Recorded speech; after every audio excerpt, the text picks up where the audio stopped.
네, 안녕하십니까.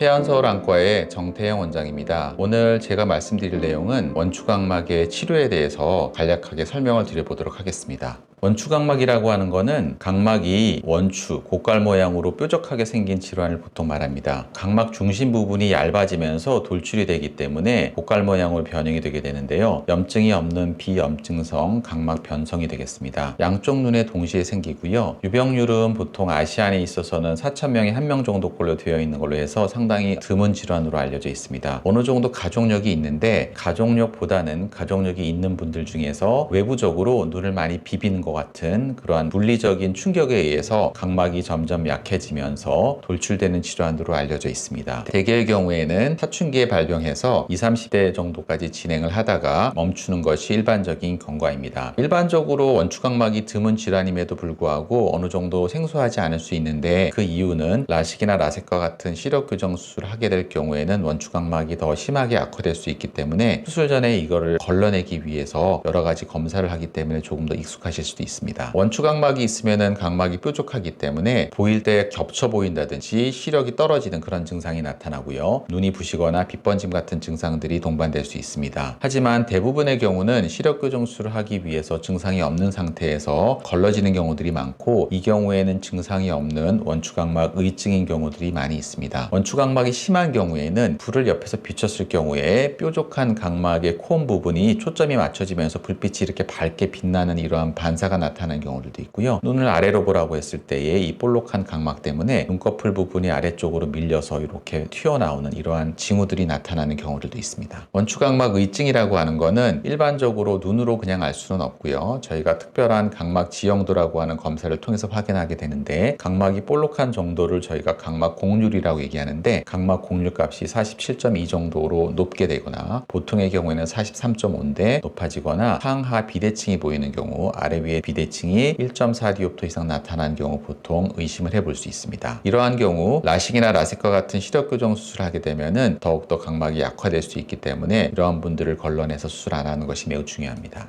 원추각막의 치료는 1차적으로 가벼운 경우에는 저희가 안경 같은 거를 사용할 수 있겠고 안경으로 교정이 안 되는 경우에는 하드 콘택트 렌즈를 사용하게 되는데 콘택트 렌즈의 경우에는 뾰족한 각막을 덮어줘서 새로운 볼록한 표면을 만들어주기 때문에 시력 교정이 됩니다. 이와 같은 안경이나 콘택트 렌즈와 같은 비수술적인 방법으로도 치료가 안 되는 경우에는 수술을 하시게 되는데 크게 각막 교차 결합술과 각막 내 링 삽입술과 같은 수술 방법들이 있습니다. 이와 같은 수술 방법도 안 될 경우에는 저희가 각막 이식까지도 고려하게 되지만 이렇게 가는 경우는 매우 드뭅니다. 각막 교차 결합술이라고 하는 거는 각막에 리보플라빈이라고 하는 광 촉매제를 갖다가 점안하고 자외선을 쪼이게 되면은 거기에서부터 나오는 물질에 의해서 각막이 단단하게 서로 결합하는 겁니다. 각막을 구성하고 있는 콜라겐 다발들이 치료에 의해서 단단하게 서로 결합하게 되기 때문에 더욱더 단단한 각막을 만들어주게 됩니다.